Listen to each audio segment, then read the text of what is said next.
তিনি ছিলেন বিদ্রোহী, ছিলেন বিপ্লবী, সমাজ সংস্কারক।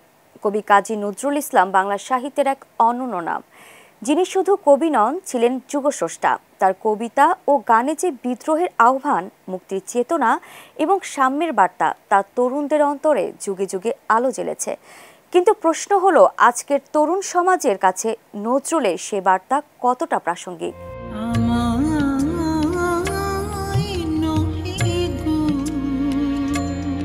আজকের তরুণ সমাজ প্রযুক্তি নির্ভর, দ্রুতগতির জীবনে অভ্যস্ত। বর্তমানে বেকারত্ব, বৈষম্য, সামাজিক বিভাজনে সকল কিছুতে নজরুলের বার্তা হয়ে উঠেছে পথপ্রদর্শক। নজরুলের সৃষ্টিকর্মে তিনটি মূল বার্তা স্পষ্টভাবে ফুটে ওঠে: বিদ্রোহ ও অন্যায়ের বিরুদ্ধে প্রতিবাদ, সাম্য ও মানবতার ডাক এবং নারী স্বাধীনতা ও মুক্ত চিন্তা। নজরুল তার বিখ্যাত কবিতা বিদ্রোহীতে তিনি ঘোষণা করেছিলেন, আমি চিরবিদ্রোহী বীর। এই আহ্বান আজও তরুণদের মনে অন্যায়ের বিরুদ্ধে লড়াইয়ের অনুপ্রেরণা জাগায়। বাংলাদেশের প্রথম ইমিউনিটি বুস্টার সমৃদ্ধ ফ্যান্টাস্টিক হ্যাপি এনার্জি বিস্কিট।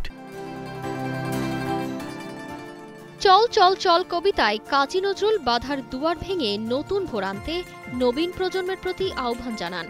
তোরা সব জয়ধ্বনি কর, ওই নতুনের কেতনরে কালবৈশাখীর ঝড় বলে তরুণদের প্রতিবাদী মনে বিদ্রোহের আগুন ছড়িয়ে দেওয়ার চেষ্টা যিনি করেন, তিনি আর কেউ নন, আমাদের জাতীয় কবি নজরুল।